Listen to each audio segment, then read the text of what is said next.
क्या सेला और क्रिस्टोफर बाकी सब लोगों को स्पेसशिप में बचा पाएंगे?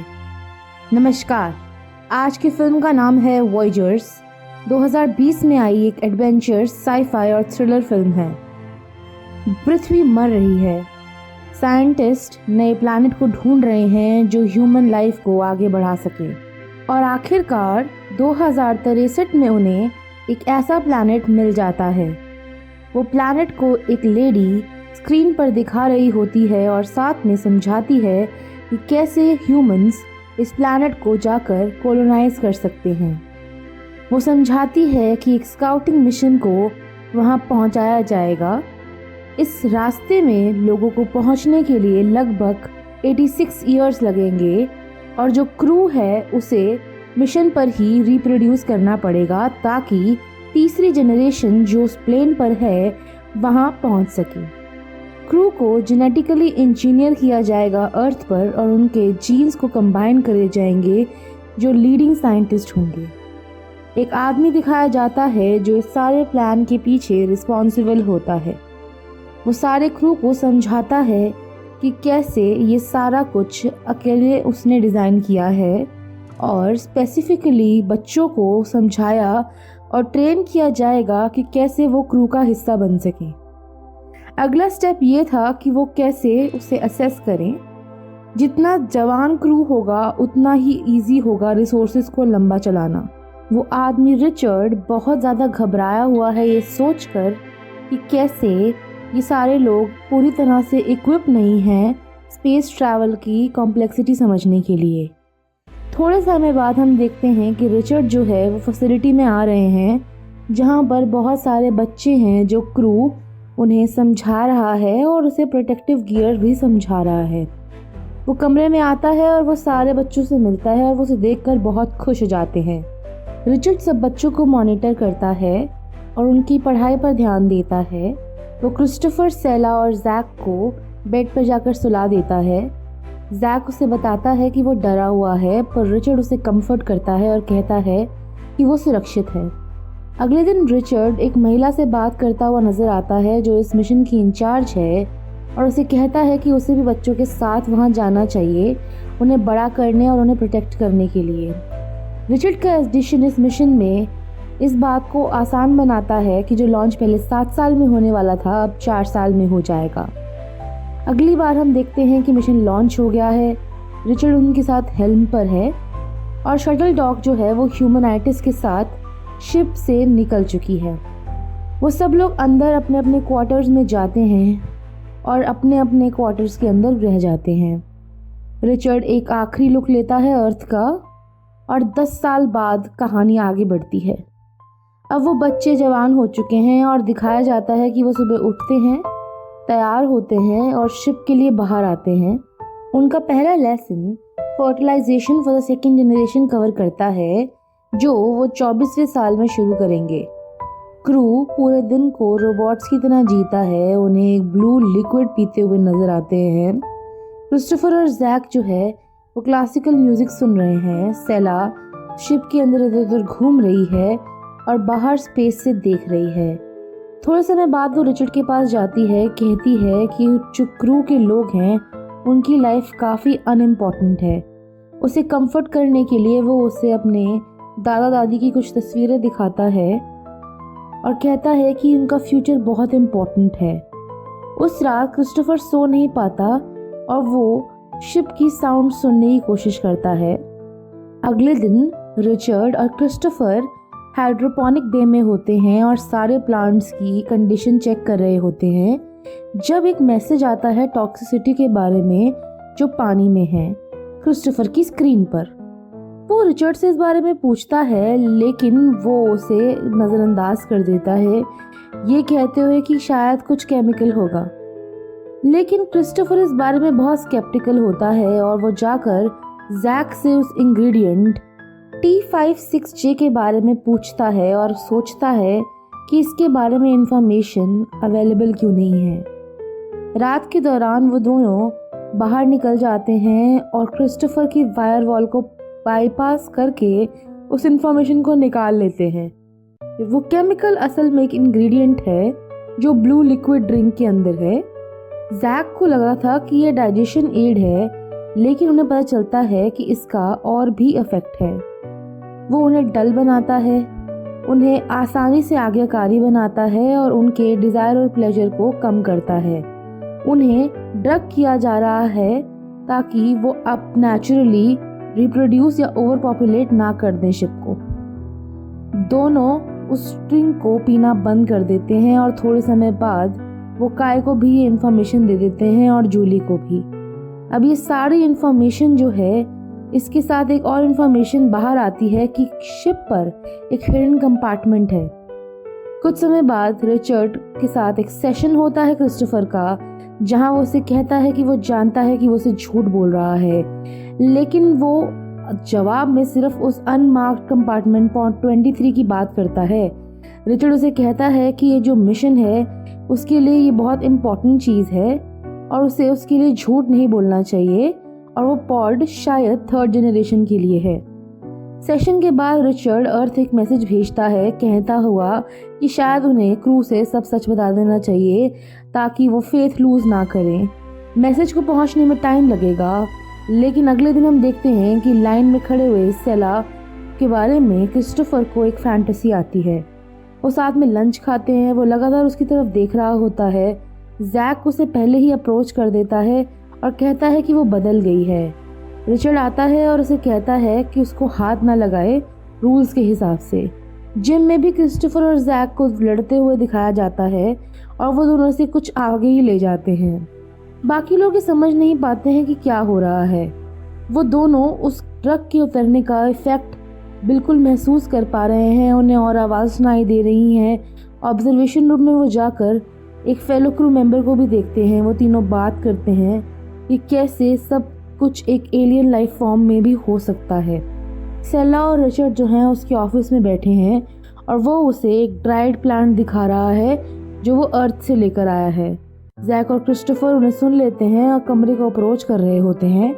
जैक रिचर्ड को सेला के कंधे पर हाथ रखते हुए देखता है और जेलस हो जाता है और लूज करते रखते हैं कांटेक्ट अर्थ से। ये बात रिचर्ड सबको इन्फॉर्म करता है कि अब उनके ट्रांसमीटर को फिक्स करने का समय आ गया है। जैक जो है वो उनके साथ आएगा और बाकी सब लोग काम कंटिन्यू करेंगे। प्रिपरेशन के दौरान हम देखते हैं कि जैक सेला को देखता है, उसे अप्रोच करता है और वो उसे कहती है कि वो सूट जो पहने उसके बारे में वो ध्यान से देखे, लेकिन वो उसे अजीब तरीके से छूना शुरू कर देता है और तभी रिचर्ड वहाँ भागता हुआ आता है और उसे बचा लेता है। कहता है कि जैक क्या हो रहा है और तुम्हें यहाँ से चले जाना चाहिए, लेकिन जैक वहाँ से भाग जाता है बिना जवाब दिए। रिचर्ड उसका पीछा करता है और रास्ते में उसे फीबी मिलती है जो उसे बताती है कि कैसे उसने वो ब्लू ड्रिंक पीना बंद कर दिया है। हम देखते हैं कि उसे रास्ते में क्रिस्टोफर मिलता है और उसे पता चलता है कि क्रिस्टोफर ने भी वो ड्रग लेना बंद कर दिया है। वो दोनों बहस करते हैं, लेकिन रिचर्ड उसे समझाता है कि कैसे ये ड्रग इसी कारण से दी जा रही थी ताकि जो काम अभी जैक ने किया है वो ना हो। वो क्रिस्टोफर से ट्रांसमीटर के साथ हेल्प करने के लिए मदद मांगता है ताकि जब सारी चीज़ें ऑनलाइन आ जाएं तो वो इस मिशन के बारे में सबसे बात कर सके और सबको कंट्रोल दिखा सके। सब क्रू मेंबर्स जो हैं वो पोजीशन पर होते हैं, प्रेप चल रहा होता है और वो लोग स्पेस वॉक की तैयारी कर रहे होते हैं। जैक जो है सिस्टम रूम एंटर करता है। रिचर्ड और क्रिस्टोफर जो हैं वो बाहर जाते हैं। क्रिस्टोफर पहली बार ऐसे सेंसेशंस महसूस कर रहा है तो रिचर्ड उसका ध्यान रखता है। रिचर्ड पहला ट्रांसमीटर ठीक करता है और दूसरे की तरफ बढ़ता है और शिप के अंदर कुछ आवाज़ें आने लग जाती हैं। बाहर से वो चीज़ें सब सुन पा रहे हैं और क्रू और बहुत परेशान हो रहा है। वो देखते हैं कि बाहर से अचानक से स्क्रीन पर कोई चीज़ आती है। रिचर्ड और क्रिस्टोफर जो हैं उनके सामने, वो रिचर्ड को हर्ट करती है और पीछे हट जाती है। शिप जो है किसी तरह का माल फंक्शन फेस करती है। किसी को समझ ही नहीं आता कि क्या हो रहा है और सिस्टम्स में फायर लग जाती है। क्रिस्टोफर वापस अंदर रिचर्ड को ले आता है और उसे मेडिकल में ले जाया जाता है। हर तरह के एरर हो रहे होते हैं शिप पे, नेविगेशन से लेकर कम्युनिकेशन तक सब में कुछ ना कुछ प्रॉब्लम आ रही है। सेला और बाकी मेडिकल टीम रिचर्ड को उठाने की कोशिश करती है, लेकिन ये काम नहीं करता। सेला जो चीफ मेडिकल ऑफिसर है उसे मृत घोषित कर देती है। कुछ समय बाद क्रू की मीटिंग होती है और वो आपस में बात करते हैं। वो मेंशन करते हैं कि कैसे सबने एक अजीब सी आवाज़ सुनी थी और एक क्रू मेंबर कहता है कि उसने स्क्रीन पर कुछ देखा था मॉनिटर पर और वो फोर्स कर रहा था रिचर्ड को किसी तरीके से और शायद ये कुछ एलियन होगा। फीबी रोना शुरू कर देती है और क्रिस्टोफर उसे कंफर्ट करता है, कहता है कि अगर वो लोग साथ रहेंगे तो सब सही हो जाएगा। सारे लोग सिस्टम्स को चेक करते हैं, क्रू उसे रिबूट करता है और सर्वेलेंस टेप्स को चेक किया जाता है, पर सर्वेलेंस टेप्स बिल्कुल उड़ चुकी हैं और वहाँ पे आग लगने के कारण कुछ नहीं बचा। लेकिन वो लोग हार्ड ड्राइव ढूंढने की कोशिश करते हैं। जैक कहता है कि उसे चीफ होना चाहिए और अब नए चीफ की बात के लिए सब लोग कहते हैं कि एक इलेक्शन होगा। सब लोग वोट क्रिस्टोफर के लिए करते हैं और जैक इस बात से बहुत जेलस हो जाता है, लेकिन फिर भी उसे कंग्रेचुलेट करता है। पहला बिजनेस का ऑर्डर यही होता है कि वो ट्रांसमीटर को ठीक करेंगे। वो पूरे क्रू को काम पर लगा देता है और सारे लोग मिलकर अंदर और बाहर से शिप को ठीक करने की कोशिश करते हैं। आखिर में वो सर्वेलेंस सिस्टम के पास आते हैं जो वो रिपेयर करना चाहते हैं ताकि समझ सकें कि असल में रिचर्ड के साथ क्या हुआ था। शायद उनकी ड्राइव्स इंटैक्ट होंगी तो सेला ऑफिस में जाती है, सारी पिक्चर्स देखती है रिचर्ड की और क्रिस्टोफर वहाँ पे उस समय आ जाता है। वो उसे कहती है कि वो उसकी पर्सनल आर्काइव को डिस्ट्रॉय कर दे, ऐसा ऑर्डर है उसे, लेकिन वो ये करना नहीं चाहती। उसे रिचर्ड की फोटोग्राफ्स दिखाती है, बाकी सब चीज़ें दिखाती है, उसके पेरेंट्स की इम्पोर्टेंस दिखाती है।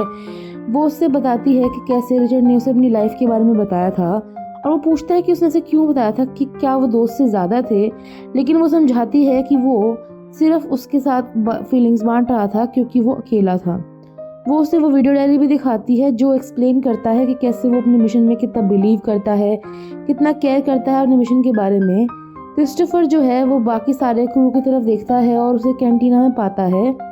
वो गुस्से में होता है कि सब लोग काम नहीं कर रहे हैं। जैक उन्हें बताता है कि वो लोग रेफ्रिजरेटर को रिपेयर कर रहे हैं ताकि वो खाने को ना खो दें और बहुत सारा खाना बचा हुआ है जो अभी भी ख़राब हो सकता है, तो उन्हें फीस्ट कर लेना चाहिए एक नए चीफ ऑफिसर बनने की खुशी में। जब सब लोग खा लेते हैं तो काय कहता है कि ये ब्लू लिक्विड कोई भी ना पिए और सब इसे डंप कर दें। सेला और क्रिस्टोफर जो हैं वो सारी वीडियोस देख रहे होते हैं रिचर्ड की और वो हंस रहे होते हैं और एंजॉय कर रहे होते हैं। क्रिस्टोफर को और भी ज़्यादा अच्छी लगने लग जाती है सेला, और दूसरी तरफ हम देखते हैं कि जैक को जूली से अट्रैक्शन हो जाती है। वो उसे हाथ लगाता है और वो उसे बदले में फिर हाथ लगाती है। वो दोनों सब लोग देख रहे होते हैं और क्रू लेटर दिखाया जाता है कि सब लोग लड़ रहे हैं आपस में, शिप में इधर उधर भाग रहे हैं, मज़े कर रहे हैं और ये सेंसेशन पहली बार फील कर रहे हैं। हम देखते हैं कि वो सब लोग रिचर्ड की पर्सनल आर्काइव की तरफ आकर देखते हैं। सेला उन्हें ढूंढ लेती है अपने क्वार्टर के बाहर और कहती है कि प्लीज़ यहाँ से चले जाओ, लेकिन वो जाना नहीं चाहते। जैक अंत में निकलता है और सेला से कहता है कि अब यहाँ पर रिचर्ड नहीं है उसे बचाने के लिए। वो जाती है मेड बे में और एक स्कैल्पल पकड़ लेती है।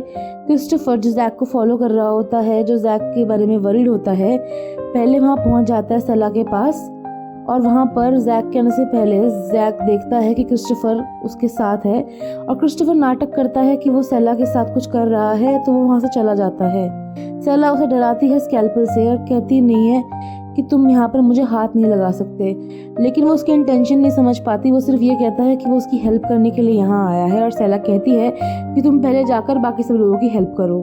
क्रिस्टोफर जो है वहाँ से चला जाता है और वहाँ पर जैक को रास्ते में देखता है और कहता है कि तुम्हें सेला से दूर रहना है। ये सुनने के बाद एक स्ट्रेंज अजीब सी आवाज़ आती है और वो सारे शिप के अंदर फॉलो करती है। सब लोग ये बात सुन लेते हैं।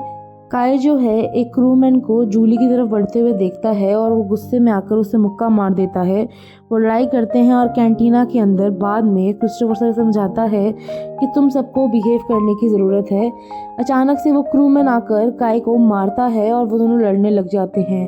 क्रिस्टोफर जो है उसे चुप कराता है और रोक देता है। वो कहता है कि सब लोगों को काय समेत एक दूसरे को अच्छे से ट्रीट करने की ज़रूरत है और वो लोग अब मीटिंग करेंगे।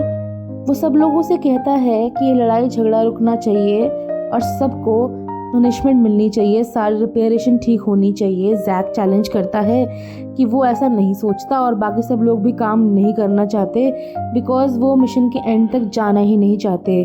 क्रिस्टोफर जो है वो अपने ग्रैंड चिल्ड्रन के बारे में बोलता है कि कैसे उन्हें सपोर्ट की ज़रूरत होगी और one of the crew member कहता है कि वो सिस्टम्स रूम में काम नहीं करना चाहता क्योंकि एलियन वहाँ पे रहता है। उसका मानना है कि क्रिस्टोफर जो है वो अपने साथ रिचर्ड के साथ साथ एलियन को भी अंदर ले आया है और फीबी सजेस्ट करती है कि वो सर्वेलेंस को रिपेयर करें और देखें कि असल में हुआ क्या था। जैक उसे नीचा दिखाता है और कहता है क्रिस्टोफर से कि तुम चुप हो जाओ। वो केयर नहीं करता किसी भी रूल के बारे में और कहता है कि सब लोग मेरी तरफ आ जाओ और क्रिस्टोफर को बेवकूफ़ समझो और उसे सही नेता ना समझो। जैक कहता है कि मैं तुम्हारा सही नेता हूँ और मैं तुम्हारा लीडर बनके तुम्हें आगे लेकर जाऊँगा और तुम मेरे ग्रुप का हिस्सा बन जाओ और हम स्ट्रॉन्ग इनफ होंगे उस एलियन से लड़ने के लिए। कुछ लोग उसकी तरफ चले जाते हैं और कुछ लोग क्रिस्टोफर की तरफ रह जाते हैं। वो ग्रुप जो है सर्वेलेंस रूम की तरफ जाता है और सब कुछ फिक्स करने की कोशिश करता है। डरे हुए कि वहाँ पर एलियन होगा, क्रिस्टोफर वहाँ पर पहले जाता है और जैक और बाकी सब लोग हॉलवे से सिस्टम की तरफ पहुँचते हैं। वो और काय अंदर जाते हैं और ये नहीं जानते कि पहले से क्रिस्टोफर अंदर है। वो अंदर जाने के बाद एलियन को ढूंढते हैं और जो बाहर से लोग हैं वो अंदर की तरफ देख रहे होते हैं। जैक और काय भागते हुए डरते हुए बाहर आते हैं और अंदर उन्हें पता चलता है कि शायद कोई एलियन है। वो बाहर से उसको सील कर देते हैं। दूसरी तरफ क्रिस्टोफर जो है वो सर्वेलेंस के लिए ड्राइव को बाहर लेकर आता है सेला के पास मेडिकल बे में। वो और सेला सारी फुटेज चेक करते हैं और फुटेज के अंदर से पता चलता है कि जैक ने ही काय के साथ मिलकर रिचर्ड को मारा है, उसे इलेक्ट्रिक्यूट कर और सबसे झूठ बोला है एलियन के बारे में। जो ग्रुप है वो डिसाइड करता है वो कुछ समय के लिए चुप रहेगा जब तक उन्हें समझ में नहीं आता कि उन्हें क्या करना चाहिए। क्रिस्टोफर और सेला ड्राइव को छुपा देते हैं अपने रूम के अंदर और जैक के बारे में बात करते हैं। वो सोचते हैं कि शायद इस ड्रग के बिना अब सब लोग ऐसे ही हैं जैसे जैक है, लेकिन सेला मना करती है और कहती है कि वो दोनों काफ़ी अलग हैं। वो दूसरों के बारे में सोचता है और दूसरों के बारे में नहीं सोचने वाले जैक से बहुत अलग है। अब सेला जो है वो सोने की कोशिश करती है, वो उसके साथ रहती है और वो दोनों किस करते हैं और साथ में सो जाते हैं। सुबह उठते ही सेला के गेट पर नॉक होता है और जैक जो है वो कहता है कि मैं एक या दूसरे तरीके से अंदर आ जाऊंगा और वो और क्रिस्टोफर जो हैं वो दरवाज़ा खोल देते हैं। जैक और काय उन्हें एक और सेलिब्रेशन के लिए कैंटीना में इनवाइट करते हैं। क्रिस्टोफर जो है वो ग्रुप के आर्काइव वहाँ पर देखता है। जैक उन सबको इनवाइट करता है और कहता है कि मैं तुम्हारा नया चीफ ऑफिसर बनूंगा, लेकिन अचानक से क्रिस्टोफर खड़ा होता है और सबको मॉनिटर पर वो फुटेज दिखाता है जिसके अंदर पता चलता है कि जैक ने ही रिचर्ड को मारा था और कोई एलियन नहीं है और वो सबसे झूठ बोल रहा है। वो कहता है कि जैक को उसी कमरे में बंद कर देना चाहिए और बाकी सारे प्रोग्राम के लिए उन सबको एक दूसरे को कंसल्ट करना चाहिए। सब लोग ये बात देखकर अपसेट हो जाते हैं और जैक सच बोल देता है। वो कहता है कि उसने सब कुछ सबको प्रोटेक्ट करने के लिए किया था, कि वो एलियन जो है वो रिचर्ड के अंदर चला गया था और क्रिस्टोफर उसे अंदर ले आया। वो सबको कन्विंस कर देता है कि वो एलियन अभी भी शिप के अंदर है और उनमें से एक में छुपा हुआ है। जैक जो है वो कहता है कि हमें एक तरीका ढूंढना होगा उसे पाने का और उसे मारने का। वो सब लोग आपस में एग्री कर देते हैं, लेकिन वो सबको आपस में भिड़वा देता है और सब लड़ने लग जाते हैं। वो मानते हैं कि जो क्रूमैन है मेडिकल बे के अंदर उन सबको पकड़ लेना चाहिए। क्रिस्टोफर अपने सूट के साथ आगे निकलता है। काई उसे पहले मारता है, बाकी सब लोग उसे मारने की कोशिश करते हैं और वो क्रूमैन जो मेडिकल बे में गया था उसे पीट कर मार दिया जाता है। क्रिस्टोफर जो है एक स्क्वायर प्लेस के ऊपर निकल जाता है और जैक जो है उन्हें ढूंढ रहा होता है बाहर निकलकर। वो सब लोग अपने आप को आर्म कर लेते हैं, सारे हथियार इकट्ठे कर लेते हैं, लेकिन क्रिस्टोफर का ग्रुप अभी भी कोशिश कर रहा है कि वो कोई तरीका निकाले ताकि वो गिव अप ना कर सके। वो कुछ भी समझ नहीं पा रहे कि वो क्या करें। उस समय वो सोचते हैं कि शायद उन्हें जैक का ग्रुप ज्वाइन कर लेना चाहिए ताकि वो उसे बाद में डिटेन कर सके, क्योंकि उसी ग्रुप के पास वेपन्स हैं। लेकिन सैरा ये बात कहती है कि क्रिस्टोफर जानता है कि बाकी बचे हुए वेपन कहाँ पे हैं उस सीक्रेट कंपार्टमेंट में। क्रिस्टोफर जाकर वो वेपन लेकर आने की कोशिश करता है और वो कंपार्टमेंट को खोलता है, लेकिन वो वहाँ पे अंदर घुसने के बाद देखता है कि वहाँ पे अलार्म बज जाता है और कुछ नहीं खुलता है। वो जाता है और वहाँ पे जूली और बाकी क्रूमैन उस चीज़ को सुन लेते हैं। वो कंपार्टमेंट के अंदर आते हैं और देखते हैं कि क्रिस्टोफर जो वापस टूल लेने के लिए गया था आकर देखता है कि जैक की और टीम ने सारा कंपार्टमेंट खाली कर दिया है और वो सारे वेपन्स निकाल लिए हैं। काय समझता है कि जो थर्ड जनरेशन का ये वेपन्स हैं उसके लिए उन्हें रुक जाना चाहिए, लेकिन जैक कहता है कि ये वेपन हमारे लिए ही हैं। दो लोग क्रिस्टोफर के ग्रुप में से जैक के साथ चले जाते हैं और जैक उनसे पूछ लेता है कि बाकी सब लोग कहाँ छुपे हुए हैं। सेला, फीबी और क्रिस्टोफर जो है अब एक प्लान बनाते हैं ताकि वो जैक के नज़दीक जा सके और वो उसे मारने का सजेशन देता है, लेकिन फीबी को ये आइडिया अच्छा नहीं लगता है। सेला मॉनिटर से सबको देख रही होती है और समझ रही होती है कि वो कहाँ चल रहे हैं। लेकिन वो उनके नज़दीक ही आ रहे होते हैं और वो पावर कट कर देते हैं। उनके कमरे में आते हैं और कहते हैं कि ग्रुप को रेजिस्ट नहीं करना चाहिए और रूम को ग्रैब करके उन्हें स्टॉर्म कर देना चाहिए। सेला उन्हें रोकने की कोशिश करती है। क्रिस्टोफर को ड्रैग अवे किया जाता है और उसे कहा जाता है कि वो प्राइवेटली बात करे।